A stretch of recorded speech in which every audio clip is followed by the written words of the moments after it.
আসসালামু আলাইকুম। সবাই কেমন আছেন? আশা করছি আপনারা সবাই ভালো আছেন।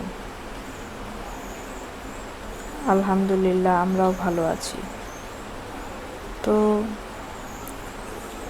আজ আমি আমার বাবার সম্পর্কে কিছু কথা আপনাদের সঙ্গে শেয়ার করতে চাই। আমি কি বলবো বাবার সম্পর্কে? যতটুকুই বলবো আমার মনে হয় কম বলা হবে। আর আসলে কি বাবাদের ব্যাপারে বলে শেষ করা যায়? বলে বোঝানো সম্ভব? আমার কাছে মনে হয় যে না, কখনোই আসলে বলে এটা শেষ করা সম্ভব নয়। তো আমার বাবাকে ছোটবেলা থেকে আমি যেভাবে দেখেছি সেটাই বলছি। আমরা যখন অনেক ছোট তখন আমার মা মারা গেছে। তারপর থেকে উনি বাবা এবং মা দুটা দায়িত্বই পালন করে যাচ্ছেন, এখন পর্যন্তও যাচ্ছেন। বিশেষ করে আমার প্রতি দায়িত্ব তার এখনও শেষ হয়নি, হয়তো জীবনের শেষ দিনটা পর্যন্ত উনি করে যাবেন। তো উনি ঘরে বাইরে একাই সামাল দিতেন। উনি আমাদের রান্না করে খাওয়াতেন, আমাদের ভালো মন্দ খবর রাখতেন।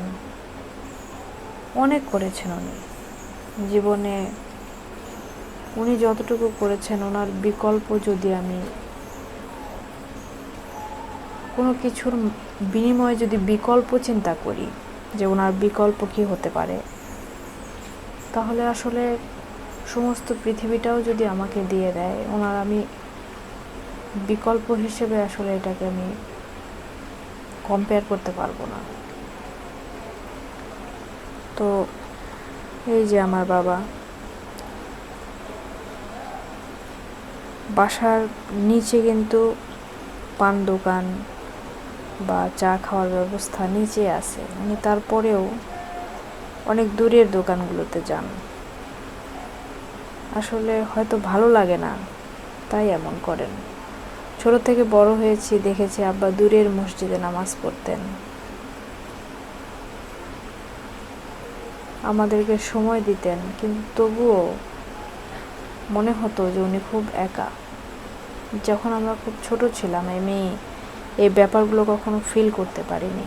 সময়ের সাথে যখন দিন গড়াতে থাকে, আমি অনুভব করতে শিখি যে আমার বাবা বোধহয় অনেক একা।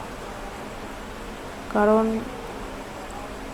আমরা তো ছেলে মেয়ে, আমাদের সঙ্গে উনি কি কথা বলবেন? যেটুকু প্রয়োজন এর বেশি তো বলেন না।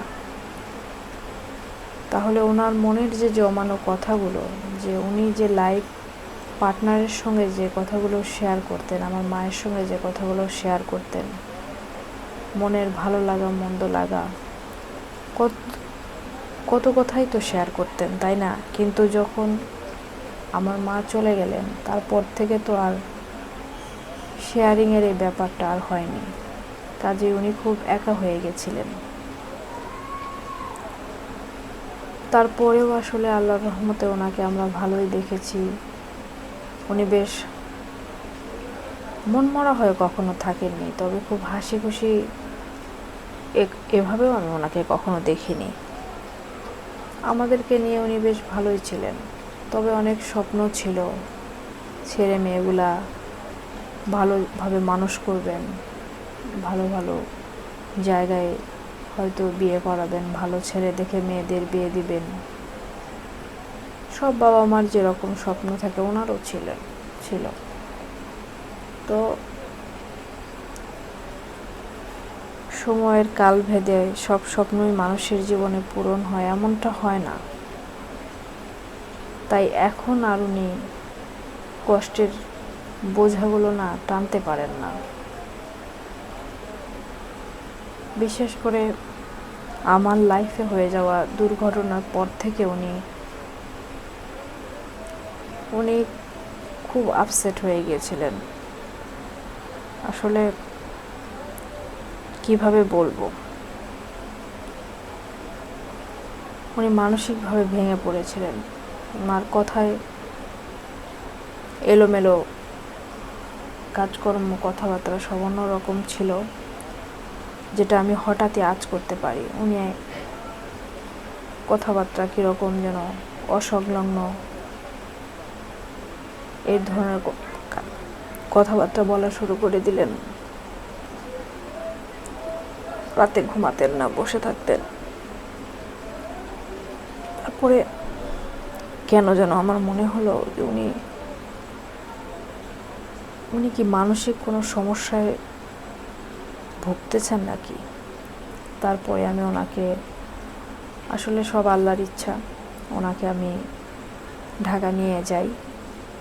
ওখানে আমি ভালো একজন সরকারি ডাক্তার দেখানোর পরে ওনাকেও কিছু ওষুধ দেয়। মানে এতটাই খারাপ পর্যায়ে উনি যাচ্ছিলেন। বাসের ভিতর যখন আমরা হাসপাতালে যাচ্ছিলাম ঢাকাতে, তখন উনি সারা রাস্তা আমার মায়ের সঙ্গে আমাদের দৈনন্দিন জীবনের বা আমাদের কি অবস্থা, আমরা কেমন আছি, ছেলে মেয়েরা, সবগুলো উনি বলতে বলতে গেছেন সারা রাস্তা আমার মায়ের সাথে। আসলে ওখানে কেউই ছিল না। হাসছিলেন, খুব খুশি ছিলেন, মনের কথা খুলে বলতেছেন। এই সিনারিগুলো আমি দেখেছি। ওনাকে কেন যেন বাসায় রাখা যাচ্ছিল না। উনি বারবার ছুটে যাচ্ছিলেন। ওনার সঙ্গে কেউ দেখা করতে আসবে, খুব জরুরি ব্যাপারে কথা বলতে হবে, ওনাকে রাখা যাচ্ছিল না বাসায়। উনি বারবারই পাশেই একটা বড় বাস স্ট্যান্ড আছে, ওখানে গিয়ে বসে থাকতেন। ওনার প্রয়োজনীয় কাগজপত্র, ওনার দু একটা কাপড় চোপড় ব্যাগে ভরে ওখানে উনি বসে থাকতেন। কতটুকু সময় থাকতেন, তার একটা আইডিয়া আপনাদের সঙ্গে আমি শেয়ার করি। একদিন খুব অসুস্থ হয়ে গেলেন উনি। তারপর উনি ঈশার নামাজ পড়তে বের হয়ে গেছেন। বললেন যে আমি নামাজ পড়তে যাচ্ছি। কখন উনি আমার বাসা থেকে ওনার ব্যাগ, কাপড় চোপড়, কাগজপত্রগুলো উনি সরিয়েছেন আমি জানি না। তো উনি আর আসছেন না। 11টা, রাত 12টা উনি আসছেন না। যখন রাত 12টা বেজে গেল, আমি ফোন করছিলাম। আব্বা বলল, হ্যাঁ আমি আসছি, তুমি চিন্তা করো না, আমি আসবো। যখন 12টা বেজে গেল, বুঝতে পারলাম যে উনি তো আসবে না। তার মানে উনি সিরিয়াস কোনো পর্যায়ের মধ্যে চলে গেছেন। উনি আসলে খুব, আমরা খারাপ কিছু পেতে যাচ্ছি। তো ওনাকে ফোন করলাম, উনি আসলেন না। আমিও যেতে পারছি না, যেহেতু অনেক রাত হয়ে গেছে। আমারও তো যাওয়া সম্ভব না। এত রাতে আমি কিভাবে যাব, মেয়ে মানুষ। তারপর আমি রাতের 1টা পর্যন্ত জেগে থাকলাম। খুব ফোন দিচ্ছি, উনি রিসিভ করতেছেন না, কাটে দিচ্ছেন বারবার। খুব টেনশন বুকে নিয়ে জেগেছিলাম। রাতে প্রায় যখন 1:45 বাজে, আমি খুব ক্লান্ত হয়ে শুয়ে পড়ছি, ঘুমাই গেছি। আব্বা আমাকে ফিরে এসে কল দিয়েছেন। গেটে যেহেতু তালা মারা, গেটে তালা ছিল, উনি আমাকে 15-20টা কল দিয়েছেন। আমি রিসিভ করতে পারিনি, কারণ আমি ঘুমিয়ে গেছি। তারপরে যখন 4টা বাজে আমি ঘুম ভাঙছে, আমি দেখলাম আমার ফোনে অনেকগুলো কল। সঙ্গে সঙ্গে আমি ব্যাক করলাম। আব্বা বলল আমি বাইরে দাঁড়ানো। কল দেওয়ার শুরুর সময়টা দেখলাম রাত তখন 2টো বাজে। 2টো থেকে 4টা আমার বাবা বাইরে দাঁড়ানো। আমি ঘুমাই গেছি, বলতে পারি না। কষ্ট অনেক দিলাম বাবাকে, নিজে তো সুখী হতে পারলাম না, বাবাটাকেও সুখী হতে দিলাম না। তো বাবা তারপর থেকেই দেখতাম খুব সিরিয়াস, মানে খুবই অসুস্থ হয়ে যেতেন, ভালো মন্দ বুঝতেন না, কোনো দিকে চলে যেতেন, আমাদের চিনতেন কিন্তু অন্যরকম হয়ে গিয়েছিলেন। যাক, আল্লাহর ইচ্ছায় খুব অল্প সময়ের মধ্যে আমরা এই ব্যাপারটা বুঝতে পারি এবং ওনার চিকিৎসা করা হয়। আল্লাহর রহমতে উনি এখন ভালো। তবে মাঝে মাঝেই আমি যখন বুঝতে পারি যে উনি ঘুমাচ্ছেন না, সারা রাত জেগে থাকেন, তখনই ওনাকে ঔষধের ব্যবস্থা করা হয় এবং উনি আল্লাহর রহমতে ভালো থাকেন, ভালো আছেন। তো আমি জীবনে আমিও বাবার মতো আজ একা, তাই কথাগুলো চিন্তা করি, আমার বাবা এত কিছু কিভাবে ট্যাকেল দিয়েছে, এত কিছু কিভাবে সব একটা পুরুষ মানুষ হয়েও আমাদের মানুষ করেছে।